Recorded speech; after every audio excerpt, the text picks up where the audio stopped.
Welcome to part 2 of case study with my German Shepherd Coda and his reaction he had the other day. We left off the last video where we had just gotten past the dog that was literally pretty much right outside of the camera here on a flexi lead that he was being allowed to utilize the entire thing. Went through all the body language and all of the context around that situation. So we have not gotten past the dog that is up in the next yard up ahead. You can't see him past me in this picture, but so we're just finishing waiting for these people with their dog to pass so that I can go around to that side of the street and pass by this house up ahead, because this corgi is on an e-fence that encapsulates their entire yard up to the curb. So the sidewalk is not an option for us.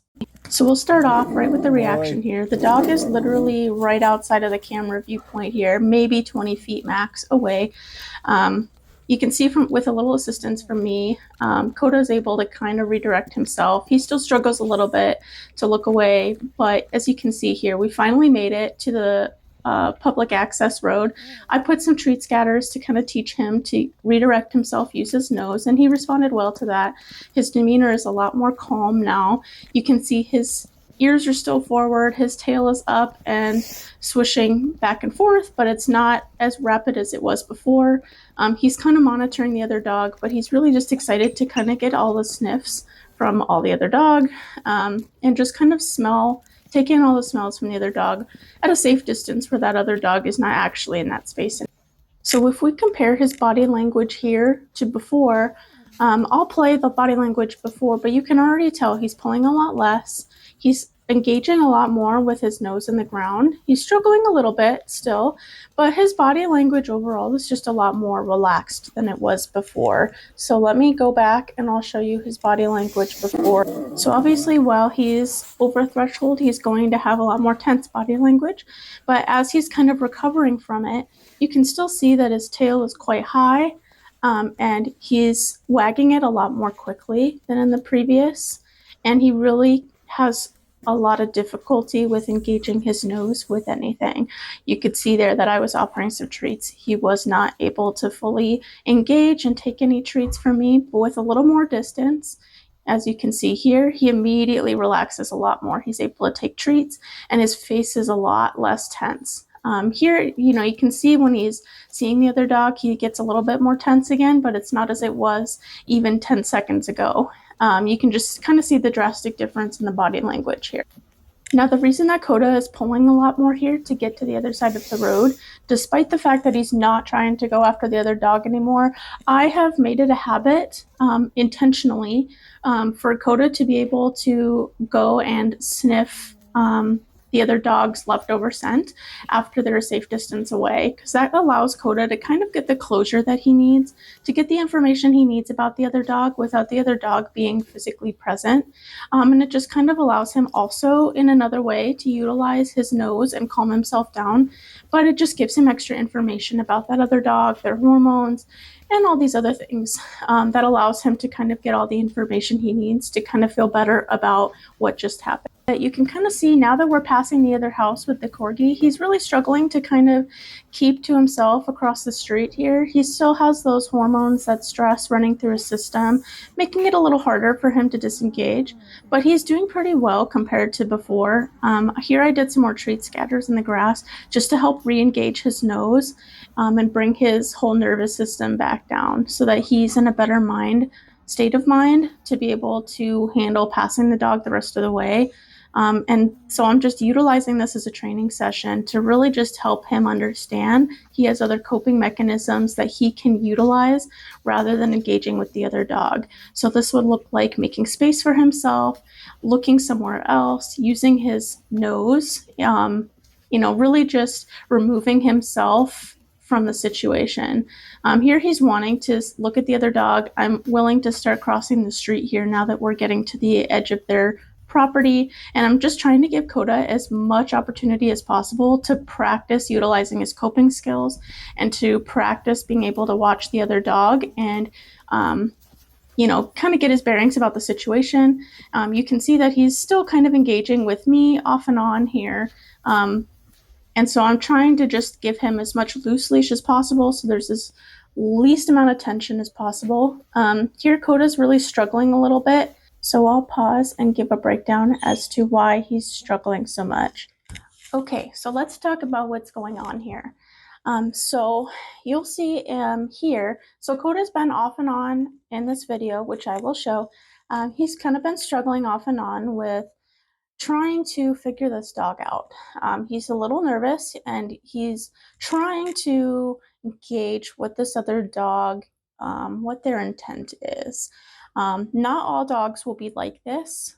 Coda has a mixture of fear reactivity with frustration reactivity. So for Coda, he has reasons, he's been attacked before, he has reasons to be afraid of other dogs and be nervous about what their intent is.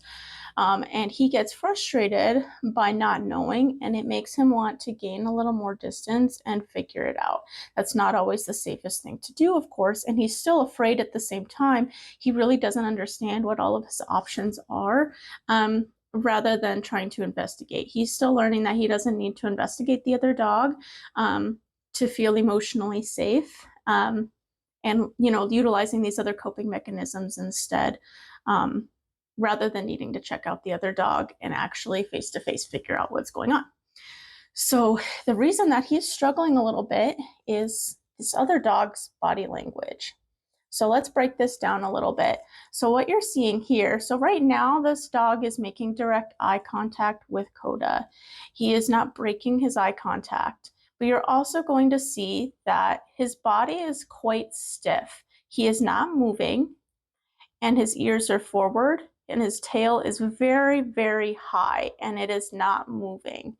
It's very stiff. Overall, his body language is very stiff. It's hard to tell as much from the picture as it is in the video, but I just wanted to break it down now so that when you're looking through the video, when we play it here in a minute, you'll be able to kind of recognize what I've been talking about. Now, the dog doesn't completely maintain eye contact the entire time, so this dog is a little bit nervous. He knows he's smaller than Coda. He knows that he wouldn't win that fight, especially when there's also me and my husband. So it's 3 against 1, and this dog is aware of that. So he is keeping a distance. He's showing he's uncomfortable, but he's not engaging the way that he would if he was not in his own property. So he gains a little bit of confidence from being in his own yard. And we see that all the time with dogs, right? They will be a lot more willing to bark out the window at people going by or when the doorbell goes off versus when they're seeing people outside of the home, right? Or dogs outside of the home. That doesn't mean they never react, but it's a lot more common when they're in a place of comfort. So this dog, he feels comfortable enough with like, hey, this is my property. I'm going to stand my ground here, but I'm really unsure of what else to do because I know I'm outnumbered and I know this dog is bigger than me. So he's expressing his discomfort, but he doesn't quite have the guts to back it up, if you will, because he's nervous of being outnumbered. And outsized in every aspect. So this makes Coda a little bit nervous. So Coda right now, in this moment, he's trying to utilize his coping mechanisms. He's trying to use his nose and kind of smell around, get a smell of the dog that he's looking at because this is his yard and Coda's aware of that. We've passed this house multiple times, so he knows. So he's trying to get a gauge, but once again, he's too afraid and also just overstimulated from the past, reaction that he just had to really be able to fully utilize his coping mechanisms and try to keep his own space. So I realized that I have run out of time. I have utilized all 10 minutes. So I'm going to continue this in part 3 with talking about the rest of the nuance in this situation, show the rest of the video for this situation, and then there's a whole other dog that we have encountered in this scenario after moving on from this yard that we haven't talked about yet. So there's still lots of good information, lots of good knowledge. Follow if you want to get notifications. If you don't, that's fine too, but stay tuned for part 3. I'll be working on that here shortly.